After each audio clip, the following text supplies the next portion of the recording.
நீங்க தினமும் காலையில எழுந்து, ஆ ஏதோ ஒரு ஆன்மீக வீடியோவ பார்த்துட்டு, மூச்ச ஒரு 16 செகண்ட் உள்ள அடக்கி புடிச்சு பிராணாயாமம் செஞ்சுட்டு இருக்கீங்களா? நெறைய பேர் இன்னைக்கு அப்படித்தான் பண்ணிட்டு இருக்காங்க. ஆமா. அப்படி செஞ்சா இறை உணர்வு கிடைக்கும், இல்லனா உடம்புல ஆரோக்கியம் பெருகும்னு முழுமையா நம்பிட்டு இருப்பாங்க. ஆனா ஒருவேளை முக்தி அடையறதுக்காக நீங்க இப்படி மூச்ச வலிந்து அடக்கி புடிச்சு செய்யற இந்த விஷயம், உங்கள ஞானோதயத்துக்கு கொண்டு போறதுக்கு பதிலா, உங்க உடம்பையே மெல்ல மெல்ல அழிச்சுக்கிட்டு இருக்குன்னு சொன்னா உங்களால நம்ப முடியுமா? ம். கேட்கறதுக்கு ரொம்பவே அதிர்ச்சியாவும், ஒரு மாதிரி முரணாகவும் இருக்கலாம். ஆனா, இதுதான் நிஜம். இன்னைக்கு நம்ம கையில இருக்கிற மூல குறிப்புகளும், தரவுகளும் இதத்தான் ஆணித்தரமா சொல்லுது. கண்டிப்பா. பல 100 வருஷங்களா தப்பா புரிஞ்சு கொள்ளப்பட்ட ரொம்பவே மர்மமான, ஆனால் மிக மிக எளிமையான ஒரு ஆன்மீக அறிவியலின் திரைய நாம இன்னைக்கு கிழிக்க போறோம். சரியா சொன்னீங்க. இந்த ஆழமான தேடலின் நோக்கமே அத புரிஞ்சுக்கிறது தான். ஏன்னா வாசி யோகம் அப்படின்னு சொன்ன உடனே, காத்துல மிதக்கிறது, தண்ணி மேல நடக்கிறது, இல்லனா உடம்ப வில்லா வளைச்சி, மூச்ச அடக்கி, வித்தைகள் காட்டுறதுன்னு ஒரு மாயான பிம்பம் நம்ம மனசுல பதிவாகிருக்கு. ஆமா. எனக்கும் ஆரம்பத்துல அப்படிதான் தோணுச்சு. ஆனா, இந்த குறிப்புகள படிக்கும்போது எனக்கு புரிஞ்ச ஒரு விஷயம் என்னன்னா, இது வெறும் மூச்ச கவனிச்சு, இந்த உடலையே ஒரு கருவியா மாற்றி இறை உணர்வை அடையிற ஒரு ஆழமான, ஆனா ரொம்ப இயல்பான கலை. ரொம்ப கரெக்டா சொன்னீங்க. இத சுத்தி பின்னப்பட்டிருக்கிற போலித்தனங்கள உடைக்க போறோம். சரி, இந்த விவாதத்த தொடங்கறதுக்கு முன்னாடி அடிப்படை வார்த்தைகள்ல இருந்து ஆரம்பிக்கலாம்னு நினைக்கிறேன். சூப்பர். சொல்லுங்க. பொதுவாகவே போகம் அப்படிங்கிற வார்த்தைய நம்ம அடிக்கடி கேள்விப்பட்டிருப்போம். உலகாயுத விஷயங்கள், ஆசைகள், இன்பங்களை தேடி ஓடுறது போகம். ஆனா யோகம் என்பது இதற்கெல்லாம் நேர் எதிரானது. அது தன்னுடைய மூலத்தோடு, அதாவது இறைவனோடு ஒன்றிணைவதை குறிக்கிறது. அப்படியானால் இந்த வாசி யோகம் அப்படிங்கிறது என்ன? ம். இத நான் கொஞ்சம் கெஸ் பண்ண விரும்புறேன். வாசி அப்படிங்கிற வார்த்தைக்குள்ளேயே இதோட ரகசியம் ஒளிஞ்சிருக்குன்னு நினைக்கிறேன். நாம சாதாரணமா நம சிவாய அப்படிங்கிற பஞ்சாக்ஷர மன்றத்த சொல்வோம் இல்லையா? ஆமா, சொல்வோம். அதுல இருக்கிற சிவா அப்படிங்கிற சொல்ல எடுத்துக்குவோம். கீழிருந்து மேலாக உயர்ந்து படிக்கும்போது அது சிவாய என்ற நிலைய உணர்த்துகிறது. ஆனா அதே சிவா என்ற சொல்ல மேலிருந்து கீழாக, அதாவது ரிவர்ஸ்ல படிச்சு பார்த்தா சி வா என்பது வாசி அப்படின்னு மாறுது. ஆட மிக துல்லியமா கவனிச்சிருக்கீங்க. இது வெறும் வார்த்தை விளையாட்டு இல்ல. இது ஒரு மாபெரும் தத்துவம். ஓஹோ! நிஜமாவா? ஆமா. சிவாயர் என்பதும் வாசி என்பதும் வேற வேற கிடையாது. இவை இரண்டும் ஒரே ஆன்மீக பயணத்தோட இருவேறு பரிமாணங்கள். மேலிருந்து கீழிறங்கி வரும் இறை உணர்வும், கீழிருந்து மேலே செல்லும் மனிதனின் தேடலும் சந்திக்கிற அந்த மையப்புள்ளி தான் வாசியோகம். இதை கேட்கும்போதே ரொம்ப சுவாரஸ்யமா இருக்கு. இத கேட்டுக்கிட்டு இருக்கிற நீங்க, இந்த நிமிடம் உங்க மூச்ச ஒரு கணம் கவனிச்சு பாருங்க. உங்களுக்குள் ஒவ்வொரு நொடியும் ஓடிக்கொண்டிருக்கிற அந்த மூச்சு காற்று எப்படி உங்க மனதையும் வாழ்க்கையையும் ஏன் உங்க விதியையுமே கட்டுப்படுத்துது அப்படிங்கறத நீங்க இன்னைக்கு முழுசா உணரப் போறீங்க. கண்டிப்பா. இப்போ வார்த்தையின் ஆழத்தை புரிஞ்சுக்கிட்டோம். ஆனா வாசி என்ற சொல்லுக்கு நடைமுறையில என்ன அர்த்தம்னு பார்க்கணும். இங்கதான் எனக்கு ஒரு சந்தேகம் வருது. வாசி அப்படின்னா ஒரு புத்தகத்தை வாசிக்கிறது, இல்லனா வீணை மாதிரி ஒரு இசைக்கருவிய வாசிக்கிறதுன்னு தானே நம்ம சாதாரணமா நினைப்போம். அதுக்கும் மூச்சுக்கும் என்ன சம்பந்தம்? நல்ல கேள்வி. இந்த இடத்துல தான் நாம கொஞ்சம் ஆழமா சிந்திக்கணும். நீங்க சொன்ன அந்த வீணை உதாரணத்தையே எடுத்துக்குவோம். ஒரு வீணைய ஒருத்தன் வாசிக்கிறான் அப்படின்னா, அவன் அந்த கருவியோட முழுமையா ஒன்றிணைந்து தன்னை மறந்து செயல்படுறான் இல்லையா? ஆமா, முழு ஃபோக்கஸ் அங்கதான் இருக்கும். அதே போலதான் உடம்பை வாசித்தல் அப்படிங்கிற ஒரு நிலை இருக்கு. இங்க இந்த உடம்பு தான் அந்த வீணை. உங்களுடைய சுவாசம் தான் நீங்க மீட்டுற இசை. உங்க உள்ளுணர்வு தான் அந்த இசையை வழிநடத்துற வழிகாட்டி. வாவ்! உடம்பே ஒரு இசைக்கருவி. ஆமா, இதற்காகவே குறிப்புகள்ல ஒரு மிக முக்கியமான பாடல் மேற்கோள் காட்டப்பட்டிருக்கு. சங்கு 2 தாரை 1 சன்ன பின்னலாகையால் சங்கு 2ஐயும் தவிர்த்து தாரை ஊத வல்லீரே. ஒரு நிமிஷம். இந்த இடத்துல நான் குறுக்கிடுறேன். சங்கு 2 தாரை 1. இத நான் இப்படி புரிஞ்சுக்கலாமா? சங்கு 2 அப்படிங்கிறது நம்ம முகத்துல இருக்கிற 2 நாசி துவாரங்கள். கரெக்ட். தாரை 1 அப்படிங்கிறது அந்த துவாரங்கள் வழியா உள்ளே போயிட்டு வர ஒற்றை மூச்சு காற்று. அப்போ 2 நாசிகைகளையும் தனித்தனியா பார்க்காம உள்ளே ஓடுற அந்த ஒற்றை மூச்சை கவனிச்சு உடம்புங்கிற புல்லாங்குழல வாசிக்கணும். இததானே இந்த பாடல் சொல்ல வருது. எக்ஸாக்ட்லி. அந்த பாடலோட மையக் கருத்தே அதுதான். உடலின் இயங்குதன்மை, உயிர் சக்தி ஆகியவற்றை ஆழமா கவனிச்சு அதனுடன் ஒன்றிணைந்து உடலை வாசிப்பதுதான் இதன் உண்மையான அர்த்தம். அப்போ இது ஏதோ வித்த கிடையாது. கண்டிப்பா கிடையாது. வாசி யோகம் என்பது உடம்பை கஷ்டப்படுத்துற ஏதோ ஒரு சடங்கு அல்ல. மூச்சின் மூலமா உடலையும் உள்ளத்தையும் வாசிச்சு இறை உணர்வு அடையிற ஒரு நுட்பமான அனுபவம். சரி, உடம்புங்கிற கருவிய மீட்ற மூச்சுங்கிற இசை மட்டும்தான் வாசி யோகம்னா, இன்னைக்கு ஏன் இந்த யோகம் இவ்வளவு சிக்கலானதா, பயமுறுத்துற ஒண்ணா மாறிடுச்சு? எதை வச்சு அப்படி சொல்றீங்க?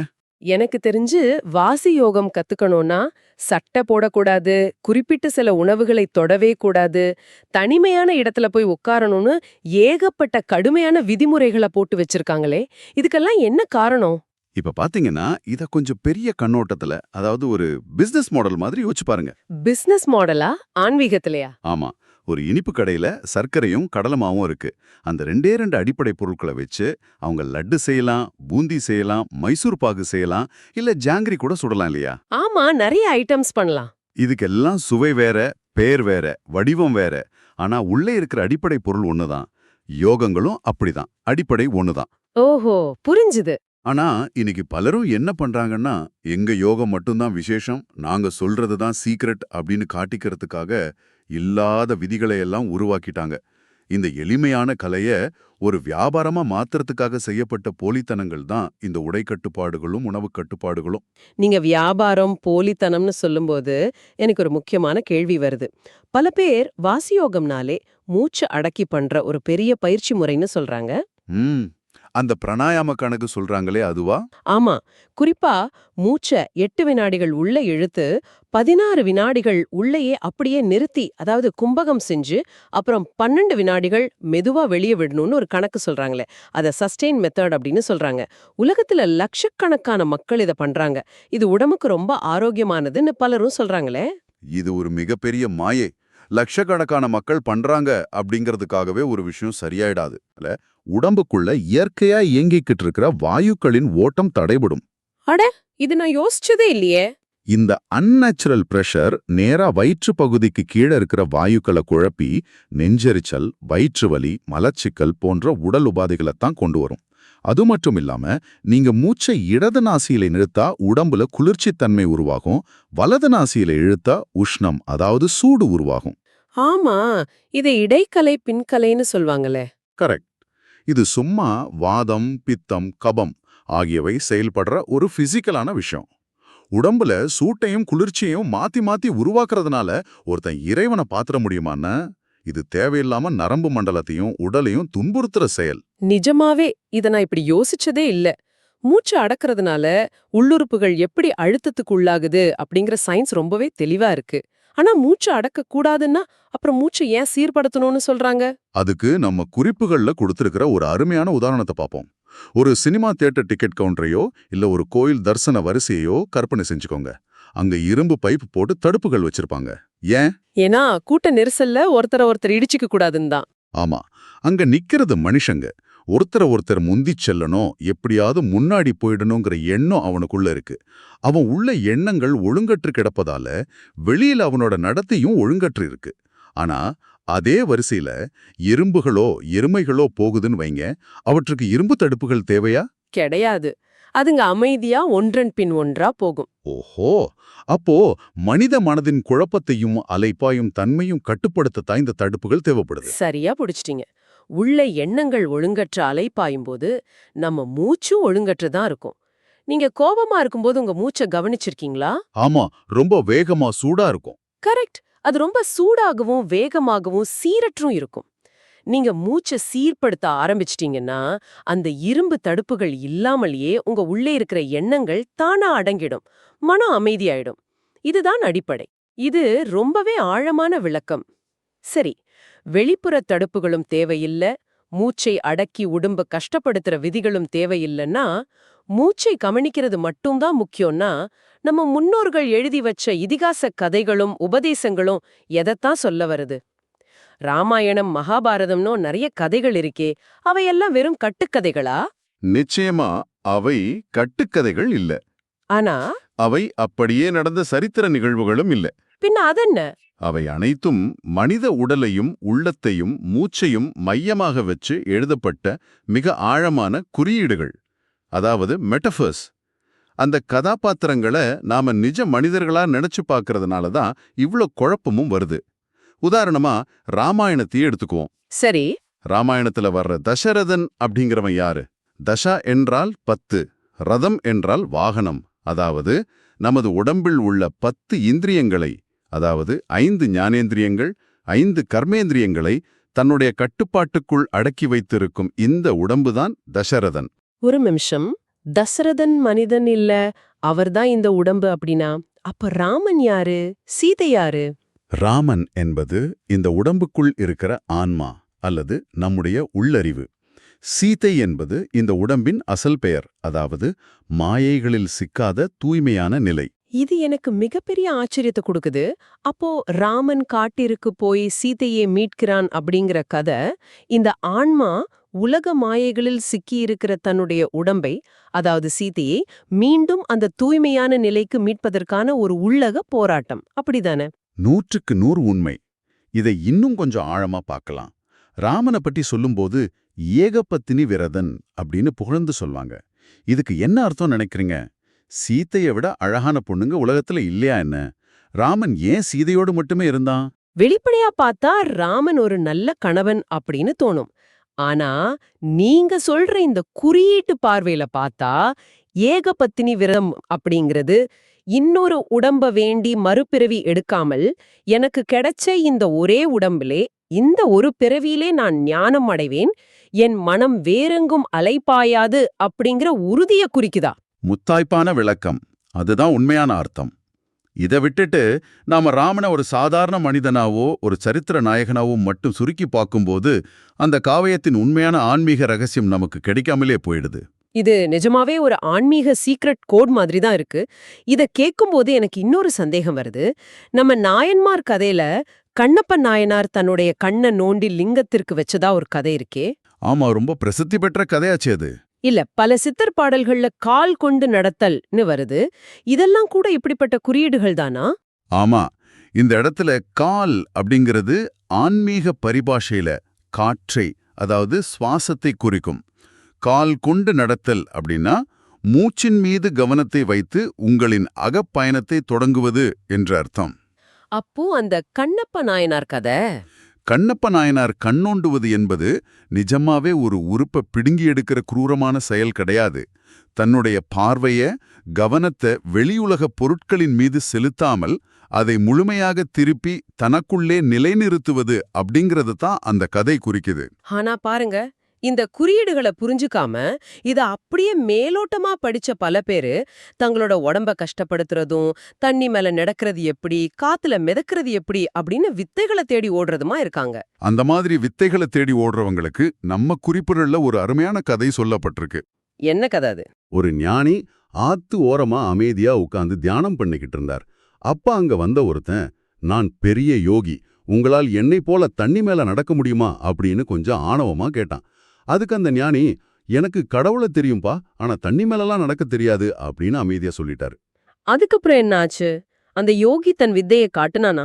ஆமா, அந்த மனிதன் 5 வருஷம் கடுமையாக பயிற்சி செஞ்சு தண்ணி மேல நடக்க கத்துக்கிட்டு வந்து அந்த ஞானி முன்னாடி ஆத்துல நடந்து காட்டி பெருமைப்பட்டான்.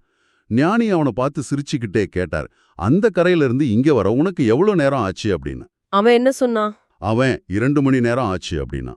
அதுக்கு ஞானி சொன்னார், அட முட்டாளே, நான் படகோட்டிக்கு 2 ரூபா கொடுத்து வெறும் 5 நிமிஷத்துல இந்த கரைக்கு வந்திருப்பனே, இந்த 2 ரூபா மதிப்புள்ள வேலைக்காகவா உன்னுடைய வாழ்க்கையில 5 வருஷத்தை வீணாக்குன அப்படின்னு கேட்டார். அட, எவ்வளோ பெரிய அடி! வித்தைகளிலும் மேஜிக்கிலும் மனிதன் தன்னுடைய வாழ்க்கையும் நேரத்தையும் எப்படி வீணாக்குறான்னு இந்த கதை முகத்துல அரைஞ்சா போல சொல்லுது. ஆமா, உண்மையான தேடல் இருக்கிறவங்களுக்கு இது ஒரு பெரிய எச்சரிக்கை. சரி, வித்தைகளும் மாயைகளும் தேவையில்ல, மூச்ச வழி அடக்கிற பிராணாயாமங்களும் தேவையில்ல, உண்மையான வாசியோகம் என்பது உள்ளே நடக்கும் தேடல் அப்படின்னு ரொம்ப தெளிவா புரிஞ்சிருச்சு. அப்படியானால் இத கேட்டுக்கிட்டு இருக்கிறவங்க இதை எப்படி பழகிறது, எப்படி ஆரம்பிக்கிறது? இது ரொம்ப ரொம்ப எளிமையான ஒரு விஷயம். நீங்க சாதாரணமாக இருக்கும்போது உங்க மூச்சு எப்படி சீரா இருக்கு, நீங்க கோவமா இருக்கும்போது அது எப்படி சூடாகவும் வேகமாகவும் மாறுது அப்படிங்கறத முதல்ல கவனிக்க தொடங்குங்க. ஒரு செல்ஃப் அப்சர்வேஷன் மாதிரி. ஆமா, முக்கியமா நீங்க நல்ல ஆழமா தூங்கும்போது உங்க சுவாசம் எப்படி நீளமாக ரொம்ப அமைதியாக இருக்கிறதோ அதே அமைதிய, அதே சீரான ஓட்டத்தை நீங்க விழித்திருக்கும் நிலையிலும் உங்களோட அன்றாட வேலைகளை செய்யும் போதும் கொண்டு வர்றது தான் வாசியோகம். உங்களை நீங்களே வாசிக்க கத்துக்கணும். ஆனா இங்க எனக்கு ஒரு ஆழமான கேள்வி வருது. நீங்க சொல்றபடி நான் சும்மா மூச்ச மட்டும் கவனிச்சுக்கிட்டு இருந்தா போதுமா? அங்க மெய்ப்பொருள் அல்லது கடவுள் அப்படிங்கிற விஷயத்துக்கு வேலையே இல்லையா? ஏன்னா ஒரு பக்கம் சில பேர் மூச்சு பயிற்சி மட்டும் செஞ்சா போதும்னு சொல்றாங்க. இன்னொரு பக்கம் அறிவால மெய்ப்பொருளை மட்டும் புரிஞ்சுக்கிட்டா போதும்னு சொல்றாங்க. இதுல எது சரி? இது மிகச் சரியான கேள்வி. மூச்சு பயிற்சி மட்டும் ஆன்மீகமாகாது. மெய்ப்பொருளை மூளையால புரிஞ்சுக்கிறது மட்டும் ஞானமாகாது. இத விளக்குறதுக்கு ஒரு சாதாரண காஃபி உதாரணத்தை நாம எடுத்துக்கலாம். காஃபி உதாரணமா? சொல்லுங்க. உங்ககிட்ட வெறும் காஃபி தூள் மட்டும் இருக்கு. அத காஃபின்னு சொல்ல முடியுமா? முடியாது. வெறும் பால் மட்டும் இருந்தா அது காஃபியா? இல்ல. சர்க்கரை மட்டும் காஃபியா? இல்ல. ஆமா, மூணும் தனித்தனியா இருந்தா பிரயோஜனம் இல்ல. கரெக்ட். இந்த மூன்றும் சரியான விகிதத்துல ஒன்னா கலக்கும்போதுதான் அது சுவையான காப்பியா மாறுது. அப்போ வாசி யோகத்துல இந்த காஃபி தூள், பால், சர்க்கரை அப்படிங்கிறது எதை குறிக்குது? நம்ம உடம்புக்குள்ள ஒரு நெருப்பு இருக்கு. அதாவது கனல். அதுதான் அந்த மெய்ப்பொருள். உங்களுடைய சுவாசம்தான் காற்று. காத்தில்லாம நெருப்பு எரியாது இல்லையா? கண்டிப்பா எரியாது. இந்த காற்றை கொண்டு உடம்புக்குள் இருக்கிற அந்த நெருப்பை எழுப்பும் சக்தி தான் வாசியோகம். மூச்சை கவனிப்பது ஒரு கருவி, மெய்ப்பொருளை உணருவது அதன் இலக்கு. இந்த இரண்டின் சமநிலை தான் உண்மையான முழுமையான வாசியோகம். ரொம்ப அருமையான உதாரணம். மூச்சும் மெய்ப்பொருளும் எப்படி ஒன்றிணையுது அப்படிங்கறத இதை விட எளிமையா புரிய வைக்க முடியாது. ஆனா இத நாம அடையணும்னா இதுக்கெல்லாம் தீட்சை வாங்கணுமா? ஏதாவது ஒரு குருவை தேடி போய் கத்துக்கணுமா? உங்களுக்கு வழிகாட்ட ஒரு குரு இருக்கலாம், அதுல தப்பில்ல. இது நீங்க ஒருத்தர்கிட்ட இலவசமா கத்துக்கலாம், இல்ல பணம் கொடுத்து கத்துக்கலாம். ஆனா அந்த அனுபவத்தை நீங்களா மட்டும்தான் உணர்ந்து பெற முடியும். நாமளாதான் உணரணும்னு சொல்றீங்க? ஆமாம். இது ஒரு பஸ் பயணத்தோட ஒப்பிடலாம். நீங்க ஒரு பஸ்ல ஏறி உட்கார்ந்துருக்கீங்க. கண்டக்டர் வந்து கோயம்பேடு வந்துடுச்சு, திருச்சி வந்துடுச்சு, மதுரை வந்துடுச்சு அப்படின்னு சொல்லுவாரு. ஆனா நிஜத்துல அந்த ஊர்களை உங்களை தேடி வந்துச்சா? இல்ல, நாம தான் அந்த இடங்களுக்கு பயணிக்கிறோம். அதே போல ஆன்மீகமும் மெய்ப்பொருளும் உங்களை தேடி வராது. நாம் தான் நமது சுவாசத்தின் வழியா அந்த மையப்புள்ளியை நோக்கி தொடர்ந்து பயணிக்கணும். மிகச்சரி. நாம் இந்த ஆழமான விவாதத்தோட இறுதி பகுதிக்கு வந்துட்டோம். இதுவரைக்கும் நாம பேசினதை எல்லாம் ஒன்னா சேர்த்து பார்த்தோம்னா, வாசி யோகம் அப்படிங்கறது ஏதோ சட்டை போடாம காவி கட்டிட்டு காட்டிற்குள்ள போய் செய்ய வேண்டிய ஒரு அமானுஷ்யமான பயிற்சி இல்ல. நீங்க எங்க இருக்கீங்களோ, ஒரு அம்மாவாகவோ அப்பாவாகவோ ஒரு ஐடி ஊழியராகவோ இல்ல ஒரு தொழிலாளராகவோ அந்த இடத்திலேயே அந்த பொறுப்புகள்லேயே இருந்துகிட்டு உங்க மூச்சின் மீது கவனத்தை வச்சு அதை சமநிலைக்கு கொண்டு வர்ற ஒரு மிகச்சிறந்த உள்ளார்ந்த அனுபவம். 100% உண்மை. இயற்கை உங்களுக்கு கண், காது, மூக்க கொடுத்ததே வெளியுலகத்தில் இருக்கிறவங்கள வேடிக்கை பார்க்கறதுக்கு மட்டும் இல்ல, உங்களை நீங்க ஆழமா கவனிப்பதற்காகத்தான். ரொம்ப முக்கியமான பாயிண்ட் இது. யாரோ ஒருத்தர் தாடி வச்சிருக்கார், காக்கி சட்டை போட்டிருக்கார், விபூதி பூசியிருக்கார், கொட்ட மாலை போட்டிருக்கார் அப்படிங்கிறதுக்காகவே அவரோட வெளி தோற்றத்தை பார்த்து அவரை குருன்னு குருட்டுத்தனமா நம்பி பின்னாடி போகாதீங்க. உங்களுக்குள்ள அந்த விழிப்புணர்வு வரணும். ஆமா, தோற்றத்தை வச்சு ஏமாந்துடக் கூடாது. ஏன்னா பல போலி குருக்கள் உங்களை நம்ப வச்சு ஏமாத்துறதுக்காகவே இப்படிப்பட்ட வேஷங்களை போட்டுட்டு இருக்காங்க. உங்களை நீங்களே குறைத்து மதிப்பிட்டு ஒரு நரியை போல பதுங்கி வாழாமல் ஒரு சிங்கத்தை போல தைரியமாக கேள்வி கேட்டு வாழுங்கள். அதுதான் உண்மையான தேடல். கேட்டுக்கிட்டு இருக்கிற உங்களுக்கு ஒரு சின்ன சிந்தனை கொடுத்துட்டு போக விரும்புறேன். எந்த விதமான முன்முடிவுகளும் இல்லாம ஒரு நிமிஷம் யோசிச்சு பாருங்க. இந்த நிமிடம், இந்த நொடி, நீங்க உள்ளே இழுத்து வெளியே விடுற மூச்சு எந்த உணர்வை உங்களுக்குள்ள எழுப்புது? உங்க உடம்புக்குள்ள இருக்கிற அந்த மெய்ப்பொருள் அப்படிங்கிற நெருப்ப உங்க சுவாசம் விசிறி விட்டு வளர்க்குதா, இல்ல தேவையில்லாத கோபத்தாலையும் ஆசைகளாலையும் இந்த நெருப்ப அணைச்சுக்கிட்டு இருக்கா? நீங்க இந்த பிரபஞ்சத்தோட இசையை கேட்டு ரசிக்கிற வெறும் பார்வையாளரா, அல்லது உங்க சொந்த மூச்சை கொண்டு உங்க உடம்பெனும் கருவியை மீற்ற ஒரு கலைஞனா? சற்று சிந்தித்து பாருங்கள்.